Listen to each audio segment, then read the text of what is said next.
All right, I think we are in business. So last time I hopped on stream, I had a guest, my buddy Dallas. This stream, somebody hit me up and was like, "Hey man, when are you going to be streaming again?" I've spoken with him. He's a really good guy, and I've never met him. He is starting to like get the ball rolling on making tunes and whatnot. It'll definitely be the first of potentially many people that I'll have on the stream, but either way it'll just be kind of like an interesting thing to see what background, what influences, what inspired him. And he said I can call him Drake, so I'm gonna call him Drake. That's his. I don't know if it's his real name, honestly. I don't know if it's a stage name or what, but let me see if we can get him in here. How's it going? Thanks for joining. If you're in here, welcome. This could be the start of something pretty cool.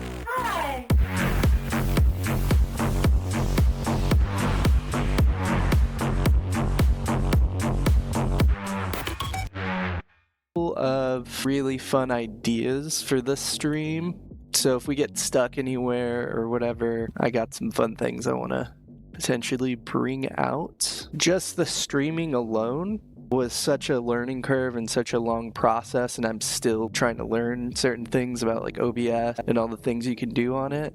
And then I don't know if you guys have seen or not, but I ended up posting my first episode of Tunescape Beats on YouTube, and that editing process was like, had every 2 seconds I was basically Googling things.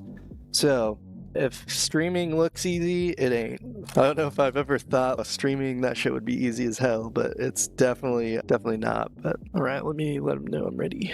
All right, just let them know that we are ready. Let's go ahead and get some things going, because like I said, I have some ideas that I feel like will be really fun. All of the songs I've been doing on the stream, I want to include in my videos or during the stream. I want it to be as interactive as possible, so if you guys ever have any ideas for me that you want to maybe see me do or anything like that, just shoot me a comment and I will definitely at least write it down and consider doing it. If not, potentially even do it like on the spot. Yo. Well, this is Drake. This is the guy I was telling you guys about. how has anyone not heard of me at this point? It was so popular. A couple days ago, I had my first guest on and ran through some things, and it seemed like it went pretty well. I basically just want to get to know you as an artist, hear some of your influences. I know a couple of them, but just so I can have a little bit of an encapsulation of what drives you to make music or love music, or what was the first thing that got you into music? I started listening to a lot more like 70s rock, like Boston and Blue Oyster Cult, that kind of stuff. And it just kept developing more into metal. And around that time, I wanted to start playing guitar. I ended up getting a free, really crappy black Stratocaster from my neighbor. I started out on that. It was missing a string. It was rough. Really high action, all that stuff. I kept playing that and I got okay. I could play chords and stuff pretty well. I'm really lucky with all of my music stuff because a lot of it was gifts. After a little bit of that, I bought like a $75, I think it's called a Black Star Fly 3, a tiny little miniature practice amp. I still have it. It runs on like AA batteries. A little bit down the line, maybe like a year later. Well, I was hanging out with my cousin and her husband. And her husband was talking about these 2 guitars and a Marshall amp that he had that he just didn't use at all. He ended up giving it to me as a early Christmas present. It was a Ibanez Geo. Ooh. Blue Ibanez Geo. It had a humbucker and 2 single coil pickups. It's pretty nice. Dang. Well, it's nice for like a entry level. One of my favorites, I'd say it's my second favorite guitar I have. It's a Tobacco Sunburst Squire Stratocaster. Wow. Or no, Squire Bullet Strat. But the thing about it, I've never really played it all that much. It's signed by an 80s band called Kicks. He got it at a concert once. Whole band signed it in metallic marker. It looks really nice. I have that hanging up on my wall. Yeah, I that's just awesome. never play it because I don't want to mess up the signatures, and then I was looking on Facebook and I saw a 80s acoustic Fender. I ended up bidding on it. I think the starting bid was like $50, $51, and I bid on it, and I didn't expect to win it, but I ended up no one else bid on it, and I ended up getting it for like $51, which is nice. That's my acoustic that I have. It is in pretty decent shape. There's a couple scratches on the bottom, but that's my acoustic. And then the most recent guitar that I got, which is my favorite, is a Chapman ML3 Modern. It's basically a completely blacked out guitar with black pickups and black headstock. The only thing that isn't blacked out is the back of the neck. The store that I got it from, the guy said that the guy who originally brought it in, he replaced the two pickups in it. They're like $218 pickups, and they're insane pickups. They're double humbucker, and they're really loud. They pick up everything. Some pretty lucky finds. I know you told me a little bit about your computer situation. Pretty sweet computer, just for an older Xbox and stuff. Yeah, You're able to get some pretty good Xbox finds, One. some pretty good deals. So that's the how. How long ago was that when you got your first guitar?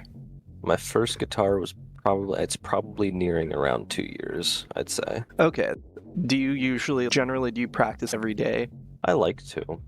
Sometimes I just practice because of work and everything, and I want to do other stuff too. Sometimes I only practice once a week, but whenever I practice for like 3 hours straight sometimes, so it's like I try to make up for it. And then I also started on guitar, and it takes probably months for me to even pick my guitar back up. I forget that I can even play the guitar sometimes. Then I'll hear a song and it'll make me go, man, how do you play that? And then I'll look up the tabs or whatever. Do you use tabs? I do. I use an unhealthy amount of tabs. I really shouldn't, but I do. Was it just last night? I learned all of the main Skin song, I Want to Be Your Slave. I learned all of that last night in an hour just from the tab. But that was fun. How would I explain a tab? It's not sheet music. It's like really, really simplified sheet music. It tells you exactly where to put your fingers and stuff. Tabs are like, tells you what string to play and how high on the string to play it and what other strings you need to play at the same time. That's guitar tabs. This is a very simplified version of sheet music, for lack of a better term. I guess I looked up YouTube videos on how to play music, and then I just was like Googling around and found tabs one day. I was literally like 13, basically figured out that I could learn any song I wanted to anytime. My interest started fleeting after that, because then I was like, I got to a point where I literally could play any song I wanted to anytime, and I was just like, all right, man, I want to do something else. Now I've gotten to the point I wanted to get on guitar or whatever. Technically I've played guitar since I was 13, 28 now. So there's 15 years of me playing guitar, quote unquote. You'd probably blow me out of the water. I'm really not very good. That's like one of the guys I work with. I work at a pizza shop, and one of the guys, he's like, oh man, he's probably around 38, 39. He's been playing guitar since he was 15, and he just plays power chords all the time. He plays. Pretty much. I know I can do some technical stuff, but I have a buddy who we started playing guitar around the same time, but he just never stopped learning and practicing and getting better. And he's also going to be on the stream at some point, but he's one of the best guitarists I've ever even seen. Video, in person, whatever. He's insane, man. When guitars get brought up, I'm like, that guy.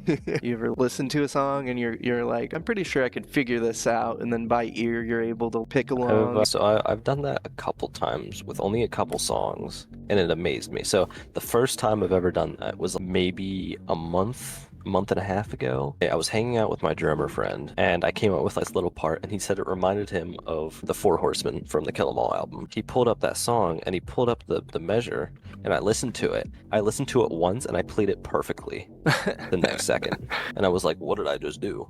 And I can almost guarantee you it's because I know all of Seek and Destroy from that album. It's in the same sort of area, so I know those notes. If I hear those notes just by themselves, I'll be able to play them. I've been playing that song since I first started guitar. I have a couple of Metallica songs I just absolutely love, but I haven't given them their complete due diligence, but I do really like Enter Sandman, obviously, One, Nothing Else Matters, stuff like that. I really like a handful of Metallica songs, but the songs that I like really like. Influences, so you definitely say Metallica is a big influence? So if I was to think of influences, my biggest influence is Avenged Sevenfold, for sure. They're my favorite band. I listen to them every day. Absolutely adore Avenged Sevenfold. I have a signed CD from them. They're my biggest influence, for sure. And then Metallica, definitely at least a little bit. I would say Megadeth more than Metallica. I am a bigger Megadeth fan than Metallica, just because I like the instrumentals more. That's interesting. Those are all bands that I've listened to all my life. Like, there's just bands like that for me. One of them is Korn. Listened to like a couple of their songs, but I didn't give a full album listen or anything like that until a couple years ago. And man, if you ever listen to an album like that or watch a movie way past its time where no one's really crazy about it anymore and the hype has died down, I heard the first Korn album all the way through a couple years back, and I was like, man, I was pretty obsessed. It's really good. My other two biggest influencers right now. So Green Day. I will say Green Day is one of those bands where you either love them or hate them. Right. No, I really like Green Day. I love playing their stuff. Me and my drummer play American Idiot. We play that one a lot. Just a really fun, rowdy song. They're so good together. Every other couple months for the past year, I've been looking stuff up about Green Day just to catch up on the lore. And they're interesting people, or at least the lead singer, Billy Joel Armstrong. He made his first album when he was like 10 years old or something crazy, and he just never stopped making music. And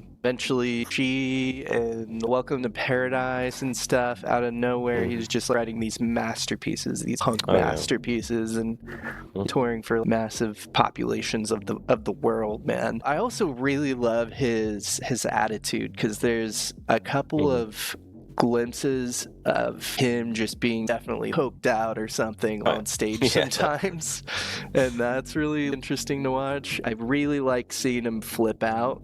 He did this thing during an iHeartRadio show. I've been around for fucking 25 years, Las Vegas. You're gonna give me fucking 1 minute? Look at that fucking sign right there. 1 minute. I'm not fucking Justin Bieber, you motherfucker. Let me show you what 1 fucking minute fucking means. No. Oh, that hurts. 1 minute. This is 1988. You give me 1 minute. That guy is nuts, crazy, awesome, out of his mind.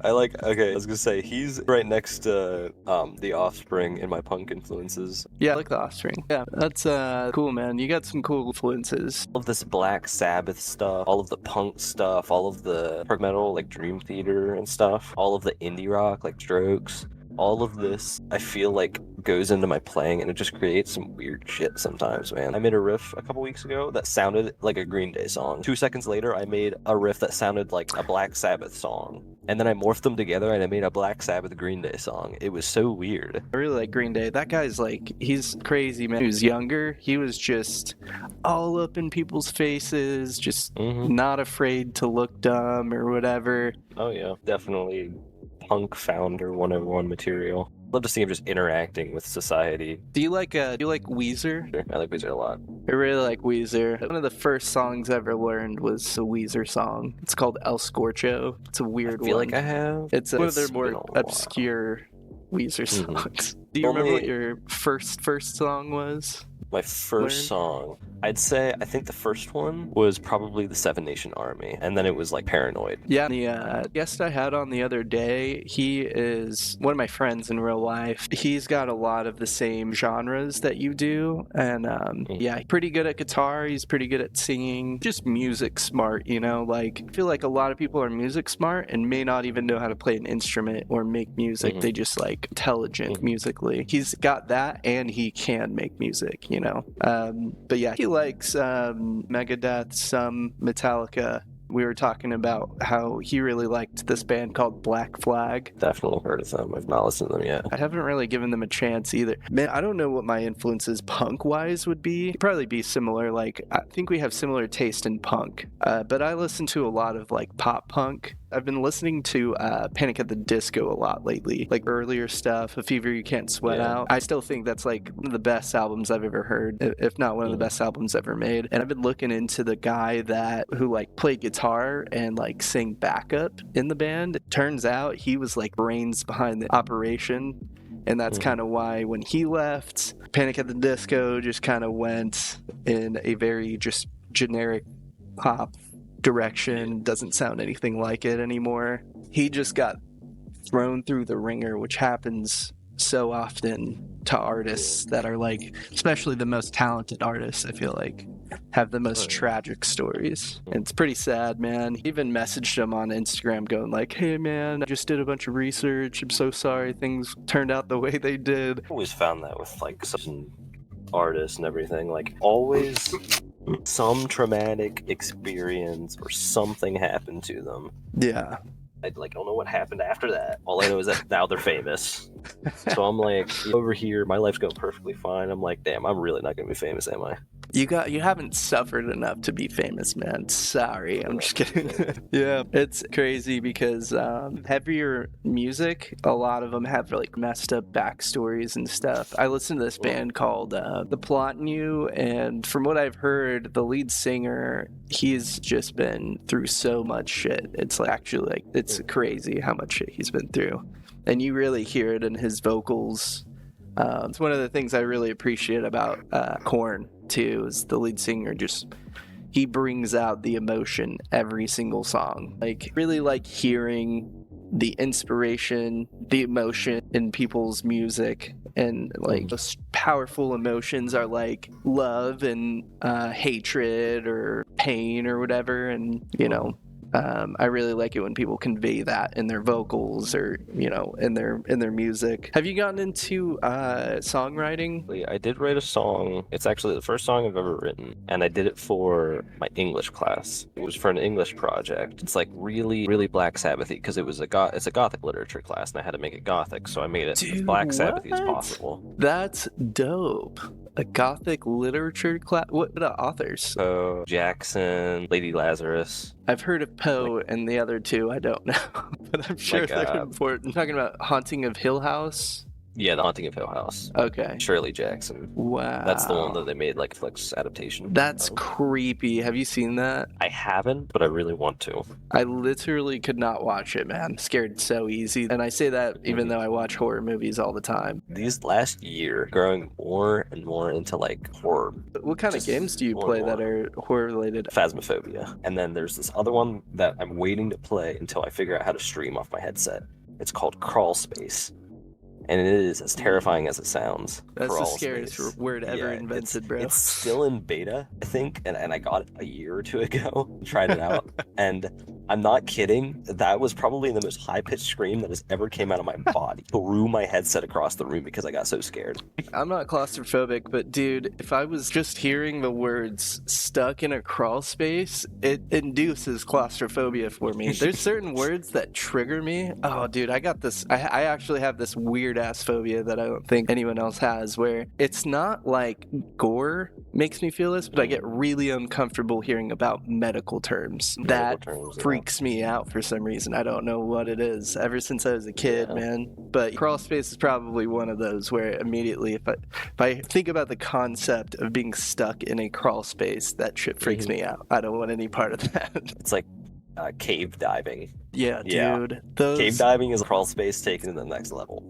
Yeah. Because have you ever gotten the short videos of people cave diving and they're like, all right, so I can't move my body at all, but I'm going to try to go over 50 feet in this 2-inch space and get out. Dude, these videos are insane. I remember watching a whole documentary on the Nutty Putty Cave incident. It's familiar. It's this guy who took his family cave diving, a cave called Nutty Putty. It was considered a really entry-level cave for cave divers, so families would go and stuff and cave dive. There was intermediate sections, and then there was expert sections and stuff like that where they have signs down there that say like don't proceed without a trained expert. And the guy who took his family took a wrong turn because he was looking at the map and he went a completely wrong way, and he went into an unexplored portion of the cave that no one has ever been to. Oh my god. And it was this whole snaking thing that went super far off of the trail. And he went off without his family. It was him and his friend was trailing 20 feet behind him, 25 feet behind. But there were so many turns that you wouldn't be able to see him in front of you or behind you. He kept going, and there was this 75-degree slope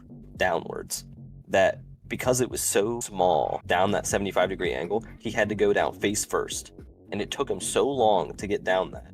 And then right at the end, there was a little hole, which he thought led back to the main cave, but it didn't. This tiny little hole the size of an iPad screen that he went down in, and it was a complete dead end. He was stuck 90 degrees up and down, basically, in this tiny little hole that he could not get out of. And he just ended up dying down there. No one could get him out, so he's still down there. There was a huge pulley system that they did. The whole thing with rescuing cave divers. It happens all the time. They basically create a pulley system from the top entrance of the cave down to where he is. It's so bad. Because of the size of where he was in, pulley system just did not work. No, there's no getting out of that. Like, it was insane. I watched this video of this creepypasta about cave diving. If you've ever seen Meat Canyon, he's talking to Wendigoon about a cave diving creepypasta. At one point he's like, man, why would you even, like, what would compel you to want to even try to cave dive? And then he's like, well, it might be because people like the idea of setting foot in an area where no one's ever been. And to me, that can make sense. It's a mix between that, exploring the unknown, and the pure adrenaline rush you get from, it's almost like people who genuinely like math. And so it's like the adrenaline rush mixed with the problem solving and the satisfaction that you get after you solve the problem. All of that together just creates a perfect time for these guys. Could definitely see that. Underwater cave diving, man. I just think underwater cave diving is just insane. I don't want to ever do anything like that ever. I was gonna say, I don't know if I think the cave diving I could do, but I think it still might be too much risk. But underwater cave diving, that's where it's like, all right, man.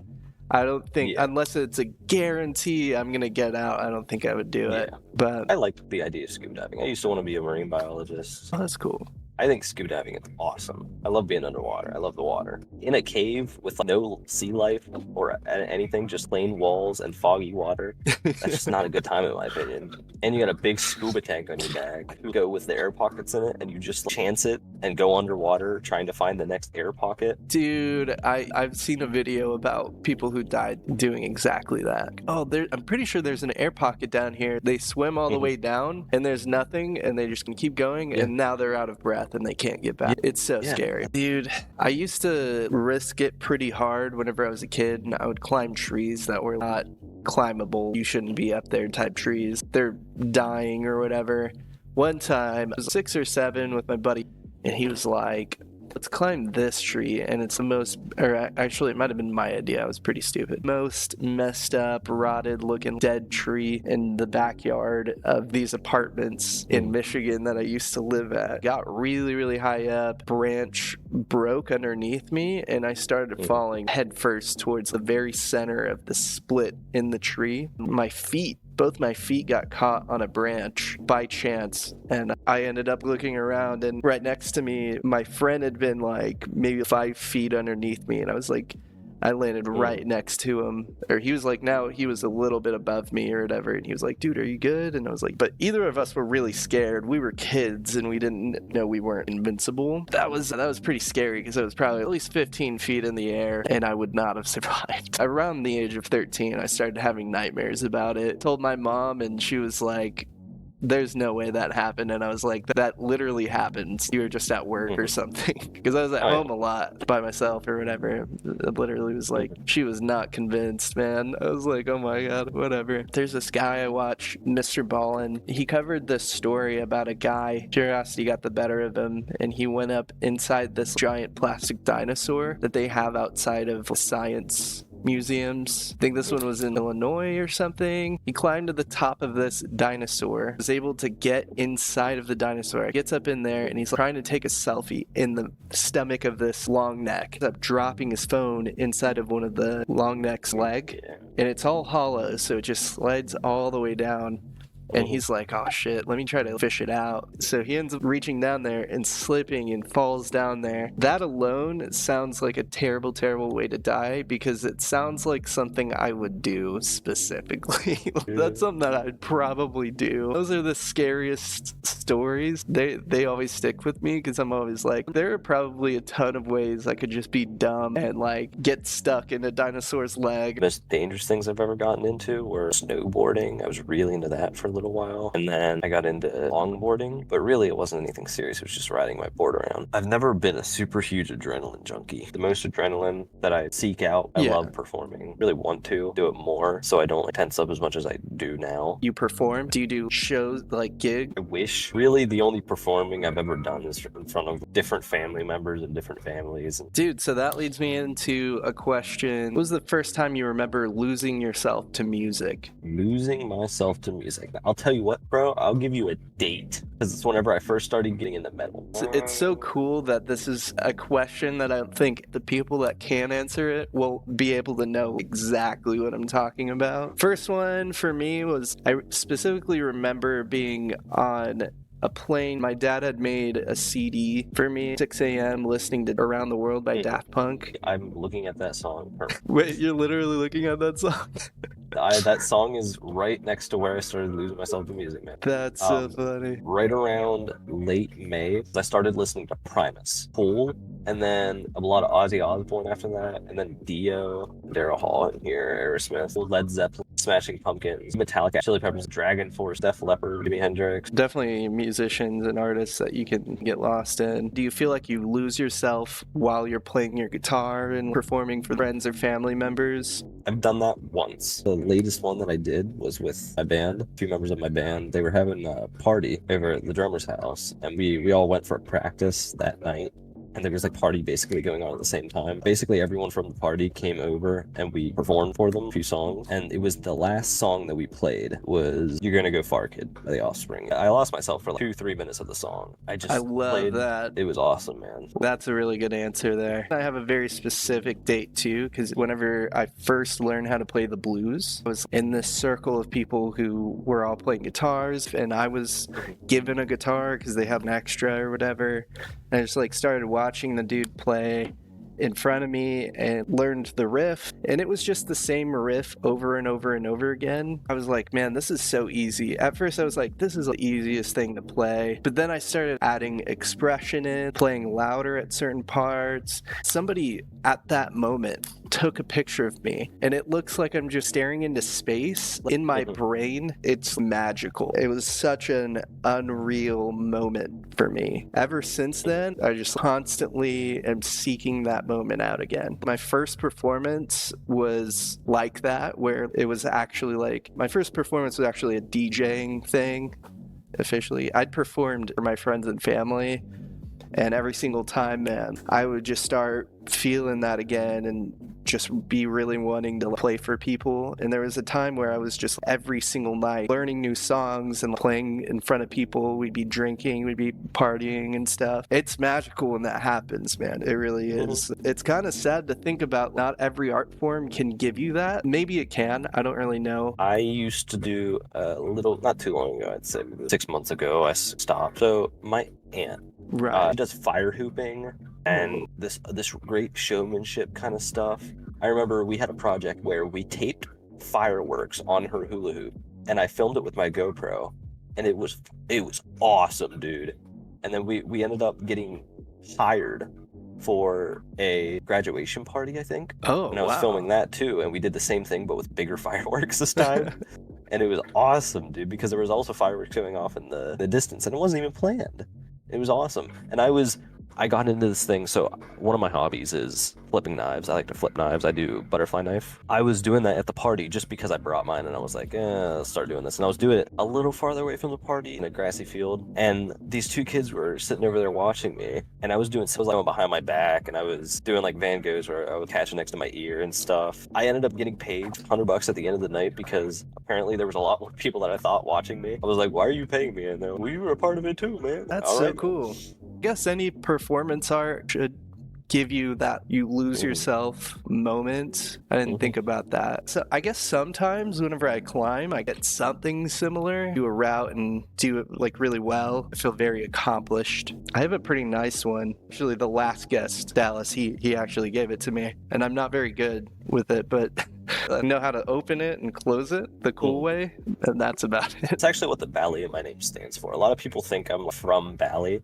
but it's a shortened form of Balisong. Balisong boy, that's cool. Someone who hops on the stream has anything they want to promote. That's what this is all about. It's all about the musicians and the music itself or whatever, and learning. So, man, I was gonna say I'm not against it. You can link whatever you want, man. I'm very open with myself on the internet. I should state I don't really care if people who watch the stream know who I am. That's not really the case. I just want to stick with not being the main focus. My guests and the material and everything we're learning, that's the main focus, if that makes sense. I don't want to be the face of it. That's why I'm using the VTubing thing. I definitely want to support you if you want me to. You know what I'm saying? Two main forms that I'm on is probably just like TikTok and Twitch. Really should one. I need 1,000 for a verified title. You know what? Let's just post to TikTok.